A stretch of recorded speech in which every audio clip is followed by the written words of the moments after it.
how to charge a second generation Apple Pencil just like this one here. Well, as I have surely noticed, there is no connector or port on the Apple Pencil itself. So with that said, the way to charge this pencil is via the magnetic connector on your iPad. So take your iPad and check for this magnetic connector here. You will only find it on one side of your iPad. Now to charge your pencil, simply put it on top of it. Make sure it snaps and then you're good to go. Now your Apple Pencil second generation is charging. Actually, when you connect it on the iPad, you will see a notification telling you that your Apple Pencil is now charging. So if I put it on the magnetic connector here, on top, you will get this message. This magnetic connector works really well and it only takes you a few minutes to fully charge your Apple Pencil, which is really awesome.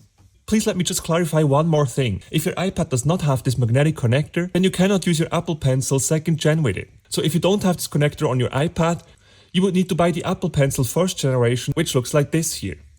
The 1st generation Apple Pencil has a removable cap and comes with this lightning connector here. To charge it, you would simply put it into the lightning port of your iPad because older iPad models actually use lightning and not USB-C as the newer models.